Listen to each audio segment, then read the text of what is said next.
Welcome back to season 3 of Skills Recharged. I'm your host, Michelle Beatty, professional development strategist.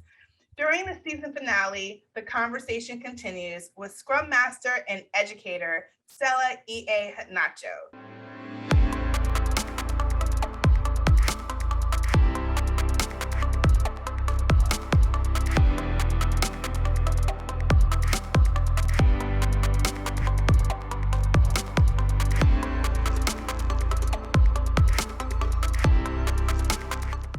Stella, welcome to the conversation in Career Tipper Podcast. How are you doing? I'm great. Thank you, Michelle, for having me. I'm excited. Me too. I am too. Please tell the listeners a little bit about yourself. Sure. I am a Senior Agile Practitioner for my 9 to 5. I'm also an Agile Coach and the Scrum Master Faculty Lead for an Atlanta continuing education services called NSTAR Technologies. And so for my 9 to 5, what I do is I lead development teams for the open source community. And for NSTAR Technologies, one of the companies that I co-founded with my spouse. What we do over there is we bridge the gap, especially with the minority community, providing high income career opportunities for individuals or people who want to switch their careers. And so I lead the Agile/Scrum faculty. We have 6 weeks comprehensive courses. We provide career coaching and all of that for that community. I'm a mom to 3 amazing daughters. I'm a wife to 1. And I love everything agility. I love everything about Scrum. I love to write. And I'm just excited to be on this show to talk more about Scrum. I am too. I think we're going to close some gaps of understanding for a few listeners. So this will be great. Now, listeners, during this episode, Stella is going to share her insight about mastering Scrum and how it's more than framework for software development, because it's definitely evolved to be more than that. So Stella, let's start with the basics. Well, first, let's start off with your journey. I know you gave a little bit in when you just introduced yourself, but where did you start to fall in love with Scrum? Well, my background is quite interesting. I remember, I think over 10 years ago, I was working as a marketing assistant for a private university when I was in London doing my MBA. And at that time, it was just really about trying to make money and try to do something that I enjoyed doing. And one thing I realized then was every project within that university was always dropped on my lap, right? And I didn't know it was project. I just saw it as task. And I was so great at it. I was naturally skilled at it, and I was being given more. And so fast forward a couple of years later, I found myself as a project manager for London School of Business and Finance. And then I realized, you know what, I think when it comes to project, I'm just either really skilled at it. I know how to make a project, get executed successfully. I know how to work with stakeholders. I'm very detailed, and it wasn't about me thinking, oh, I'm trying to find the path that works for me. I just naturally eased into it, but I still never owned the fact that I was probably a project manager. I just found myself managing projects. And then after working at LSBF for a couple of years, I had to relocate to the States. And naturally, I said, you know what, I'm going to find a project management job or a place where I would obviously use the skills that I already have and have gotten over the years. But then I was finding it challenging to get a project manager job in US that was not technical. I would see like technical PM roles and all of that. And I didn't really have any of the technical background and expertise. And that was a major roadblock for me. So because I've never worked on technical projects before in the past. But what I didn't realize that I was struggling with explaining or talking about how my soft skills could help technical projects succeed. And I've noticed that a lot of time for people is we hold on to what we've done so far that we never really know how to translate the importance of our soft skills or our expertise to even places where we've never had any experience at. So that was what I was lacking. So what I did was through networking, I was able to find a company that was a startup company. And when I got into startup company, I was given a blanket role, right? I was doing everything and anything. And that was the first place where I encountered agility and Scrum. And ever since then, it's been an amazing journey. So the owner of that company was using the Scrum framework. We were doing the ceremonies. I was put in charge of a lot of the projects. I was doing a lot of technical management responsibilities here and there. I was honing in on my skills and developing myself individually, understanding what the framework was, doing the necessary training. And so from there, it's really been an upward trajectory for me. Understanding what Scrum was, being a master of that, being an Agile coach, and that's it. It didn't fall into my lap, but I think unconsciously I was strategic about where I found myself in, the kind of projects that I was doing. And when I realized what agility was and just how it was so different from the waterfall methodology, I knew definitely that this also it enhances my soft skills, and that's why I pitched my tent there, really. So yeah. I love it. I really like the fact that you shared how you were trying to figure out the transferable skill part. I think a lot of people have that. It's an ongoing journey to identify your transferable skills. So how did you connect it? Whether you're starting your career or you're in the middle of your career, always trying to figure out what that is. And I think now in the midst of our new normal due to COVID, a lot of people are trying to figure out what the transferable skills are. So what are some transferable skills that are related to Scrum for the listeners to think about? I mean, talking about just having empathy, being a great listener, being an active listener, being collaborative, being able to negotiate, being patient, being a self-starter, having intrinsic motivation. The reason why a lot of people struggle with understanding what their soft skills are and how it's transferable is because when we do these things so naturally, we don't put value in them, right? A project can have $1 billion, budget to it. But if we don't have self-starters, if we don't have someone who can drive the ship, if we don't have someone who can motivate the team to be empowered, if we don't have someone who can work with the team to ensure that they're not distracted, that project will go down the drain. And all of that is, first of all, soft skills before we even talk about the technical portion of it, right? And so I think soft skills definitely is literally the foundation on which technical skills can truly, truly thrive. Because if we didn't need soft skills, we could as well just put teams together and say, hey, go on forth and execute. You just have the technical expertise. You don't need any coaching. You don't need any mentoring. And so I would say for people who are trying to figure out what their soft skills are, first of all, identify what the soft skills are for that role, be it in obviously project management or Scrum. What are the soft skills? What do we need? What are they looking for? What do you need to be successful on the job as a project manager from the soft skills perspective? And then look at what you've done. Even if you've worked in, for example, in the grocery store, or you've been an admin assistant, right? Or you've worked on the shop floor. I mean, you explain the product to customers who have no idea. You are patient with them.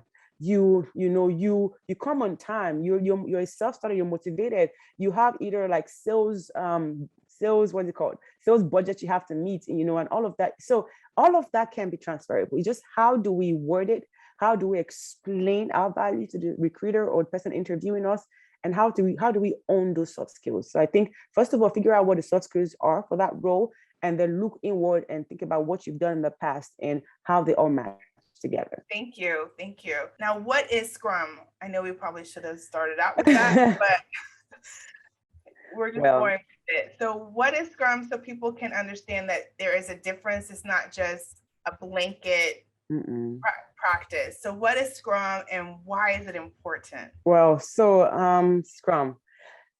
So Agile is a methodology and Scrum is a framework, one of the most popular used framework on the Agile. And so I guess the quickest way I can say this is Scrum is a framework that really helps team work together, right? It encourages teams to learn through their experiences, to learn through making mistakes, encourages teams to self-organize even while they're working on a problem, to reflect on their wins, to reflect on their losses, and to continuously improve.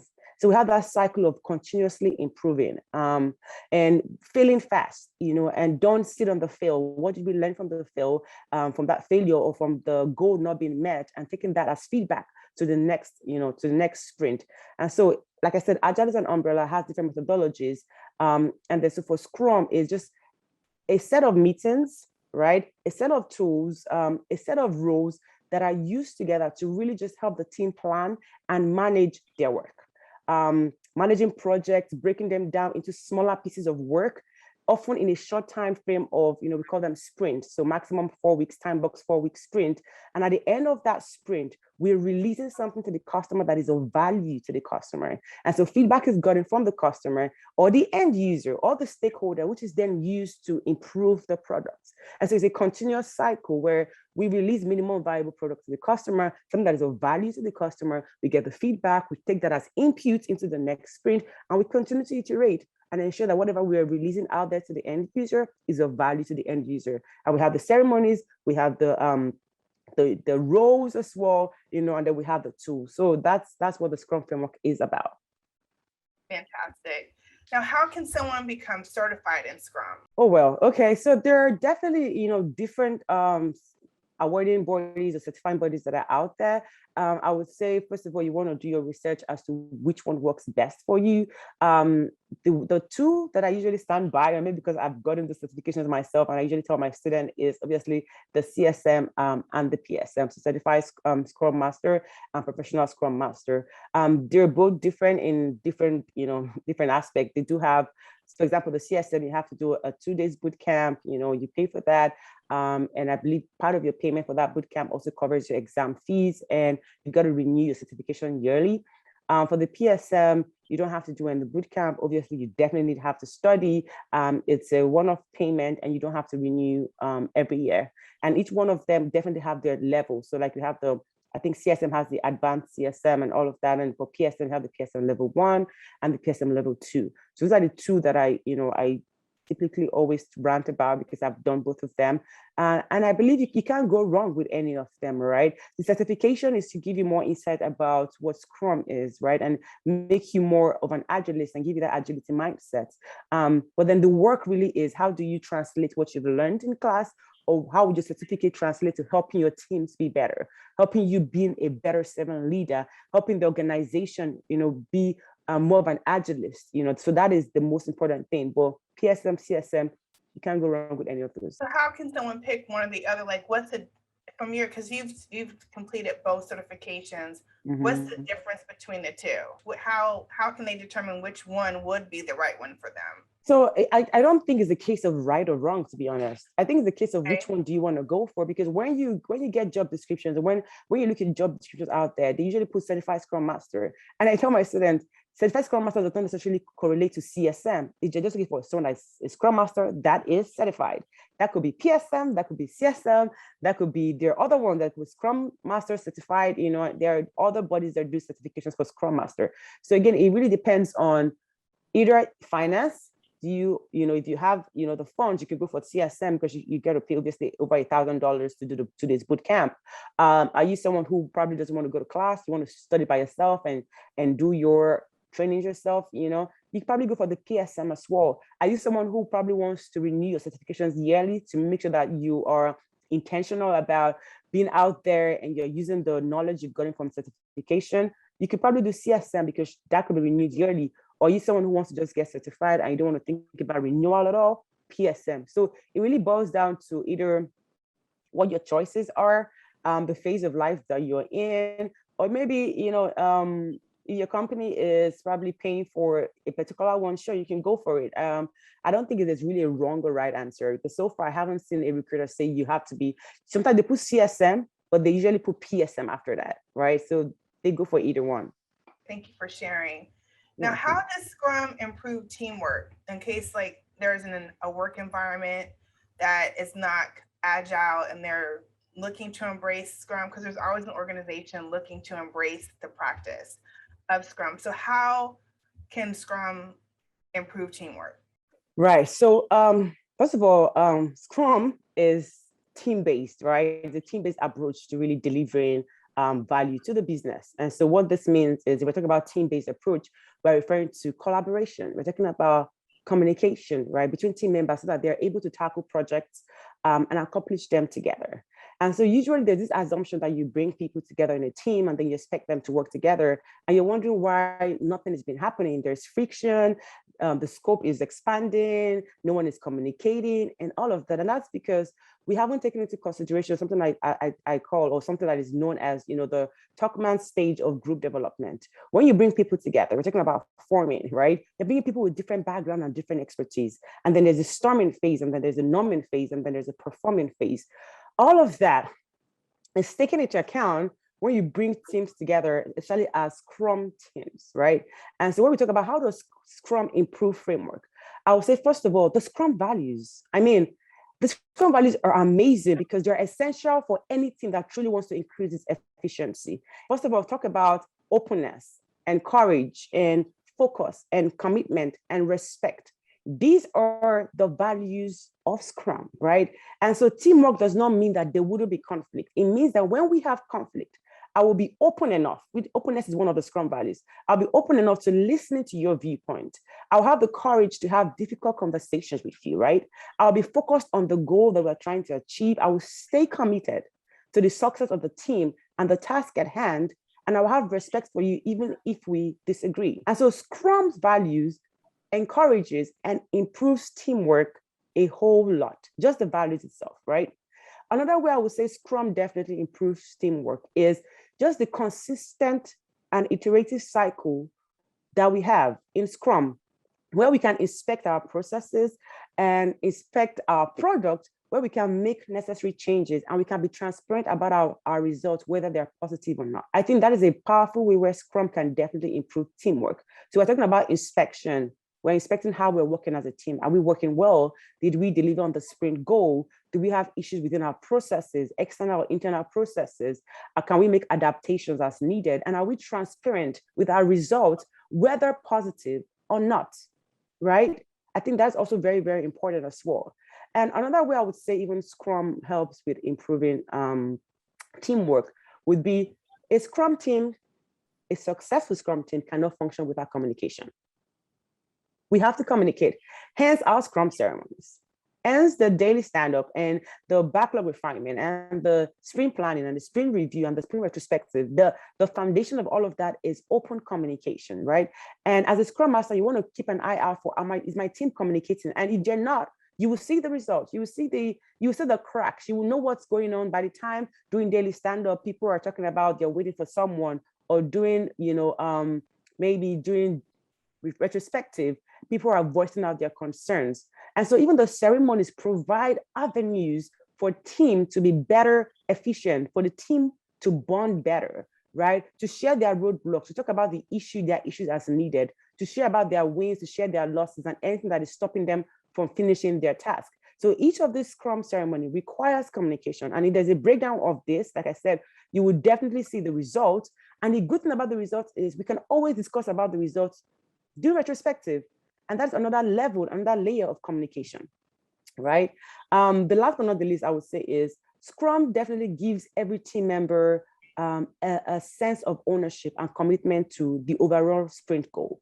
So teams are made up of individuals in as much as we want them to work collectively. And so we're talking about we're a team, but individually, we have our expertise. So Scrum teaches self-sufficiency. It teaches self-management, and that's why I like to say that there's no project manager in Scrum, because every member of the Scrum team is a project manager. You're managing your schedule, you're managing the scope, you're managing the budget, you're managing everything, right? And so it gives the Scrum team members that ownership and self-sufficiency, right, to do what they have to do. And I think that's just fantastic, to be honest, because at the beginning of the sprint, we have a sprint goal. Everyone knows what they're focused on trying to accomplish. And while there might be an individuality part of this, while we might have, people who are maybe domain experts and all of that, the team is still encouraged to be part of the decision-making process. And that's why during the sprint review, when we're reviewing our sprint, we come as a team, right? While we're doing daily stand-up, everybody's talking to the board and talking to one another, because we're a team. Individually, we have a piece of the sprint goal. And so if someone doesn't do well, if someone is struggling, the whole team is affected. It's not a he or she versus us, it's all of us together. And so all of this, the Scrum ceremonies, the Scrum values, the Scrum pillars, definitely gives opportunity for teamwork to be improved. I know like PMI and Scrum Alliance have recently joined forces as far as their curriculum. So just listening to you, it's a lot of crossover, Yes, absolutely. which I think is awesome for the reiteration of that. Now, Mm-hmm. there are some naysayers about Scrum, even though they understand that it can help their work environments. And however, can you please share how to generate a buy-in from the naysayers in some workplaces? Sure. The unique thing about Scrum, when we read is, or when we're on the field, is we don't necessarily have power and authority. It's funny when I read that, when they say we don't have power and authority in the organization, because nobody is reporting to you, right? But I like to say that the highest level of power is influence, which is what Scrum Masters have, right? And being able to influence, being able to educate and coach either development team, either the product owner, or either the organization at large, right? And so when I hear, how do you generate buy-in from naysayers? I want to believe naysayers could either be the product owner, naysayer could be someone from development team, or naysayer could be someone from upper management or middle management.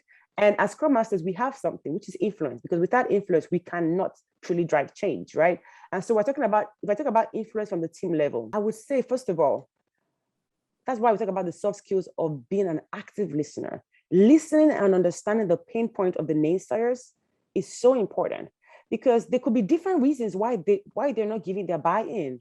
Have they been burnt before? Do they feel like this is another organizational change that's not going to result to anything, that's going to waste your time? And so listening and understanding their pain point of the naysayers and collaborating with them. Collaboration is important on how Scrum can help them solve that pain point. So you're not I'm not pushing you in. I'm telling you so that you can be pulled in, right? Because the pain point of someone in middle management might not be the same thing as someone in upper management. The pain point of someone who works in finance is not the same pain point as someone who works in HR, right? And so as a Scrum Master, you want to open up your ears and really listen empathetically to what the challenges are. You want to understand the context. Where are they coming from? What are their issues? What are the underlying assumptions? Do they think Scrum Masters are new names for supervisors? Do they think Scrum Masters is someone who's about to be a whip master to them, right? What are even the cultural biases? What are their limitations? Because when you actively listen and you understand what the pain point is, then you can build a relationship with that person. Then you can bring them into providing a solution together. Then they can see you, they can know you, they can like you, they can trust you, they can see you as someone who is there to help them be better in their job.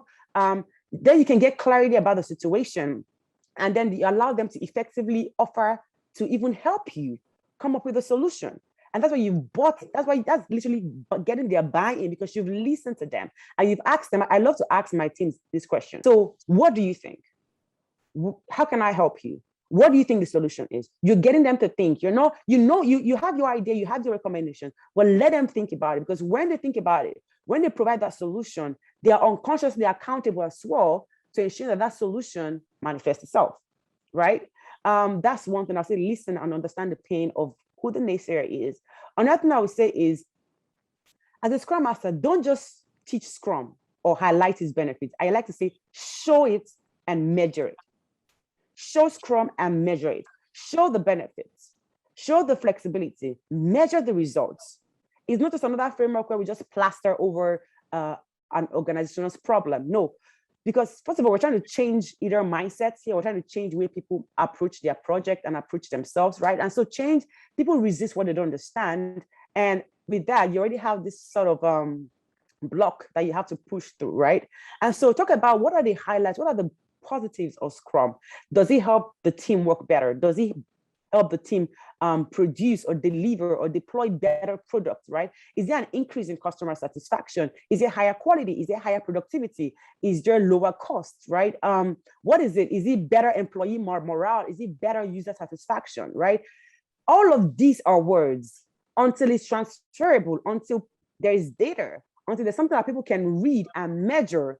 You might not necessarily get their buy-in. Don't just teach them, show them, and take it one step at a time. You might want to start with a team first of all, or you want to start with the naysayers department, for example, right? Look at what is the norm now, what is the situation now, and begin to implement the change slowly but surely, right? And having that open conversation with them and being transparent with the results, so that in that way, they can see the data, they can see how things are changing. It might not be immediate, but at least you're pulling them along or you're bringing them along, right? Another thing I would say, where you can get buy-in of naysayers is figure out what the objective of the business is and how you can help management achieve, alleviate their pain or achieve their goals, right? Because we have our idea about what Scrum is, we know how we can help the team, but also what is the objective of the business? Are they trying to make more money? Are they trying to increase customer satisfaction? Maybe then we should focus on that, because when we focus on the objective and they see a change in the results, they will ask you, can we do more? Can we replicate this with other teams? Can we replicate this with other departments? And this goes back to my first point. The pain point of someone in HR might not be the pain point of someone in customer service. The pain point of someone in lower management might not be the pain point of someone in higher management. Do two different things. Higher management might want more revenue. Lower management might want more team morale. So there are different approaches in which Scrum can really help with that, right? And then I've said the last but not the least, we're trying to get the buy-in, is communication. Communication is so important. Scrum Masters shouldn't fall into the trap where you say, I'm protecting my team from distractions, and, oh, you manager, you are a roadblock. Oh, you see, oh, you're a roadblock. Don't come talk to us. You're going to talk to us, talk through me. You've become a roadblock yourself. Having that two-way line of communication where the managers feel free to approach you, feel free to approach your team without being a distraction. However, from the perspective of how do I get the buy-in of naysayers, I would say, while you are measuring the results, figure out what is the best communication plan and strategy to be able to push out the measurement of these results. Now, for example, if it's someone who is very me-centered, right? It might help for you to present information to them in a way where it looks like they are making the final decision. If it's someone who is very we-centered, where, okay, we have to make the decision, we have to figure out if Scrum works for us, project or present your results in a way that it will benefit them, where they feel like they're a part of the decision-making process. If someone wants to see data, they want to see matrix, they want to see charts and all of that, present your results, present Scrum in a way where they see research documents, they see research links, they see how other companies have evolved using Scrum. And so this boils down to really understanding the idea, understanding the personnel of the naysayer, understanding how best to reach them, understanding what their pain point is, understanding how they consume communication, how they consume results, and feeding into that.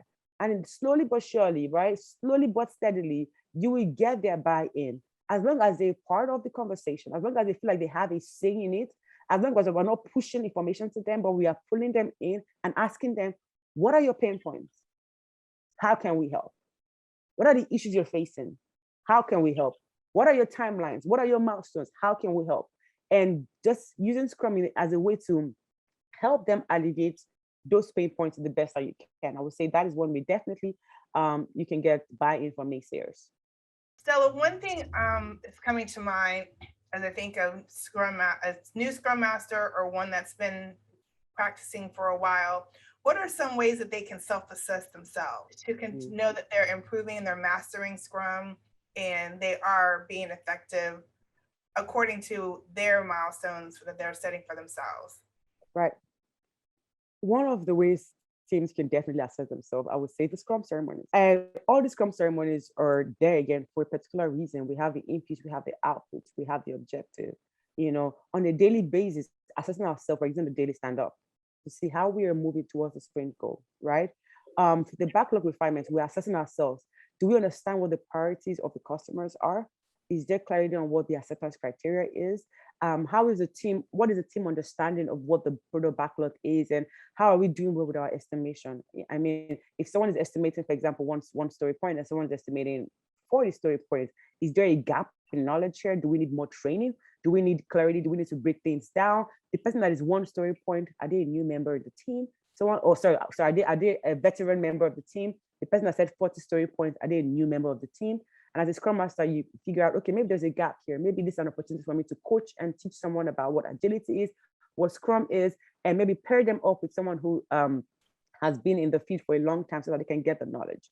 Now we talk about even the sprint planning. That's another way again to access, how the team is doing in terms of their backlog. And again, back to, is there clarification? Do we know what the priority of the client is? How is the product owner doing?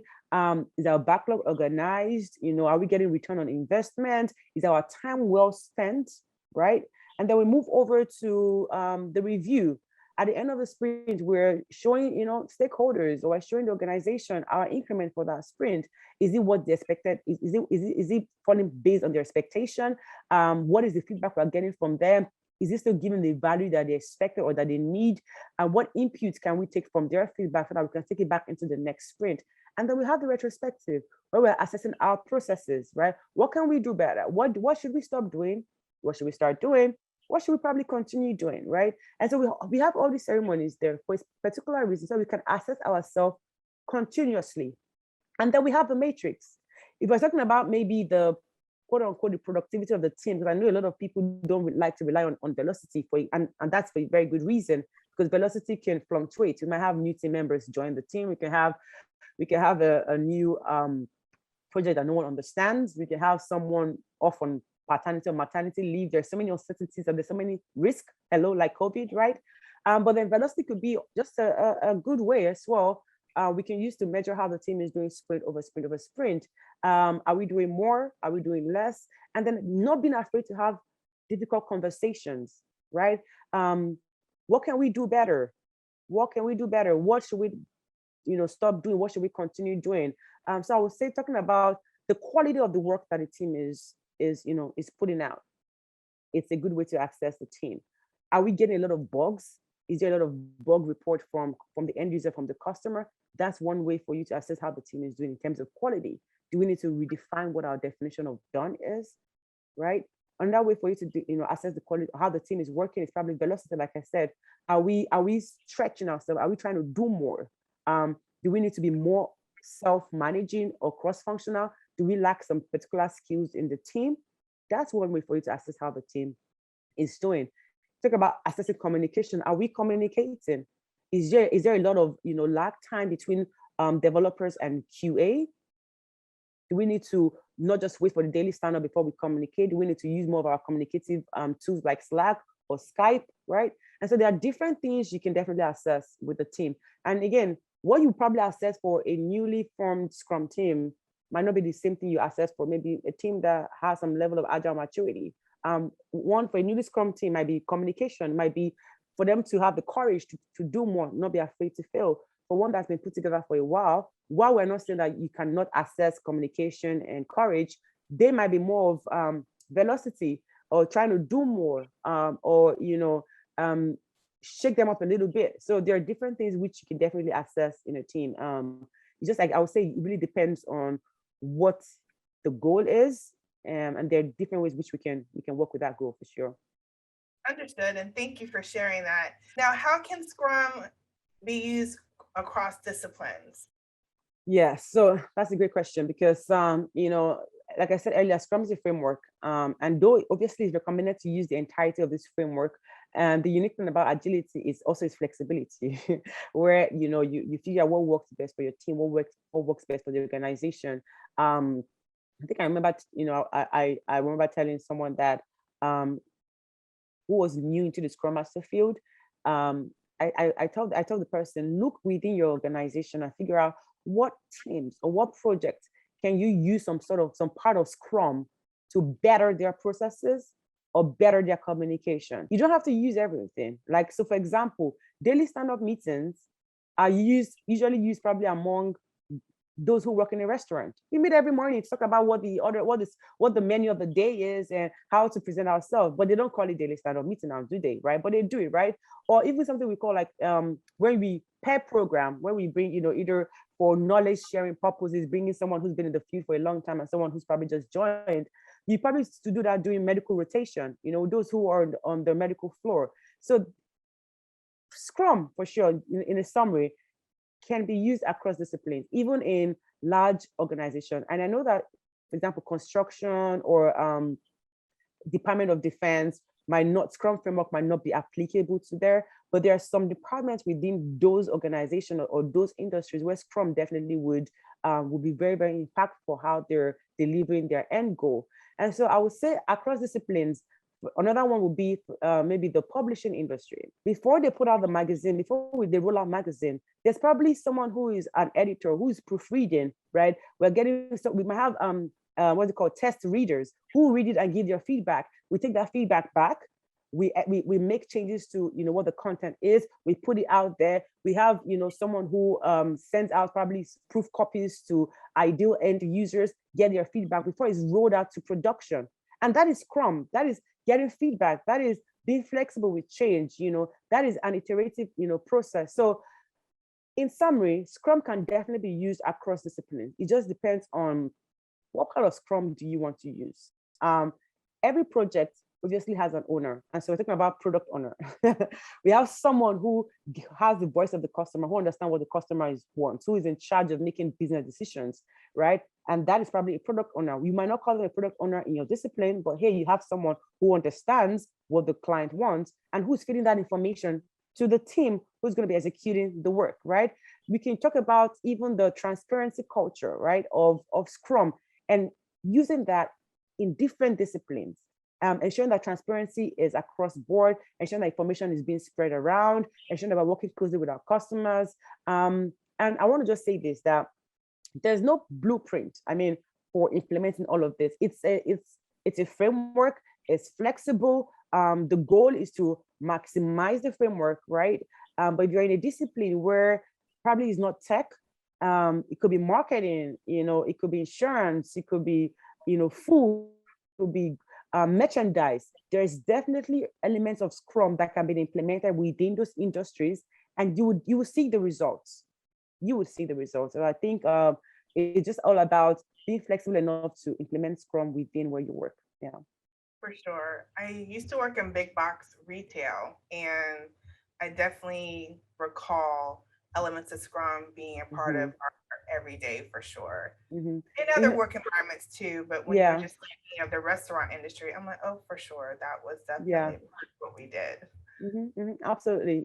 So when people say I have no Scrum experience, I always ask them, so do you usually have daily meetings with your manager or your team? Yes. Oh, okay. Do you ever have a situation where you guys come together and talk about what you could have done better, like lessons learned? Yes. Trust me, you have some elements of Scrum. You just don't know you just didn't know it was Scrum because you just didn't have the knowledge, right? And so it's just amazing how we can definitely replicate Scrum framework in any discipline. Yeah, I think that's a fantastic thing to do. Well, thank you for sharing. Now, Stella, what are a few of your favorite productivity tools? Well, Slack, for obvious reasons, the time and age that we're in. I love to use Miraboard. I think Miraboard is amazing. It's just a great collaborative tool, also helps with productivity as well. Get people brain dumping, and just, mind mapping. I think it's fantastic. Visio, Microsoft Visio as well. I love to use Google Doc, Jira, to keep track of, what the teams are working on a project level, on a program level as well. So these are my favorite for sure. So I think Slack, Jira, Miro, Confluence, Visio, and Google Doc. Yeah. And so what is a prized career lesson that keeps you keeping your skills recharged, keeps you committed to the process? Well, a prized career lesson learned for me, that's going to contribute to my commitment to just, making sure that my skills are recharged is, I would say, it's me learning that it is my personal responsibility to be the very best version of myself. Nobody's responsibility. It is my responsibility. If I want something to change, it is my responsibility. If I want something to be better, it is my responsibility. And another thing I've learned as well is value hidden can never be appreciated. And so when you're invited to rooms, when you're invited as a subject matter expert to a program, or we are having even just a one-on-one conversation, do not diminish your value or do not diminish your expertise by saying that I want to be quiet, I want to be silent, but to what extent? See every opportunity, I would say, as an opportunity for you to speak up and own what you know and share your value because you worked hard for that value, right? And so be comfortable, and also be comfortable with not knowing and saying that, you know what, I have to look into that more. Why? Because if you feel the need to always act like you are in the know, you will cheat yourself from wanting to get educated properly. And so that goes back to my having a personal responsibility, be responsible for being the best version of myself, right? And so even coming from my background and all the things that I've had to do. I mean, I've worked in call centers before where I've had to do cold calling random people to buy real estate I have never seen. I've worked, like I said, I worked as a marketing assistant. I've worked in a merchandise floor shop before. I've done all of that. And in retrospect, you kind of like understand again what the soft skills are from all of that. Imagine calling someone trying to get them to buy land that they've never seen, and telling them that, hey, someone's going to call you to lock you in on this land. That is this power of persuasion right there, right? That's power of being consistent, of being patient, right? And so all of this kind of like adds up much later. And so just understand that where you are right now, for me, is understanding where I am right now. What is the best version that I can be so that I can do more, I can be more, so that my value is not static. My value keeps evolving, because if knowledge evolves, if technology evolves, how about you as a human being, right? So what can I do to be better than who I was yesterday? That is a career lesson that I've learned for myself. Well, one thing for sure, Stella, is that Scrum represents also servant leadership, and you definitely represent that. And you've definitely shared those leadership nuggets and wisdom throughout this interview. And I'm grateful for your time, and I'm grateful for your insight that you've shared. So thank you so very much. Thank you for Would you having me. please share how the listeners can get in touch with you? Sure. So you can sign up to our mailing list at www.nstartechnologies.com. So that is, like I said, there's a career and career program that we offer here in Atlanta, one of the continuing education services here in Atlanta. You can follow us on Instagram at nstartechnologies.com. My personal page is on Instagram is at stella.ihenacho. So that is Stella, STELLA.IHENACHO. And you can, obviously, when you follow all of these pages or when you sign up to nstartechnologies.com website, you stay in the know of all the products or all the programs that we're adding, the courses that we're adding, and just the great work that we're doing, not just within our community, but even having other people in the diaspora, other people out of state, also being part of our alumni as well. So those are the ways in which you can definitely get in touch with me.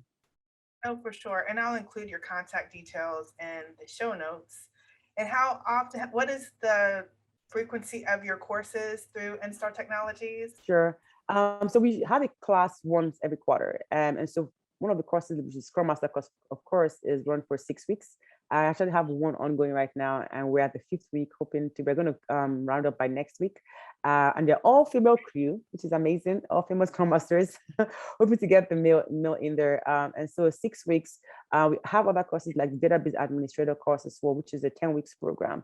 And so we have this course running once every quarter, and we're going to add more courses to our course curriculum and course pipeline as well. So, and the good thing about it is not just on site, we have Atlanta, students, but we also have students literally all over from tuning in, because it's both on site and both virtual as well. So regardless of where you're located, you can definitely be a part of the course. Okay, awesome. Thank you for sharing. And listeners, you can find me, Michelle Beatty, at careertipper.com or skillsrecharge.com. Please listen and subscribe to the podcast on YouTube or your favorite podcast platform. If you enjoyed this episode or any other episode, please leave us a 5-star review on iTunes. Thanks so much for joining us today. See you in season 4.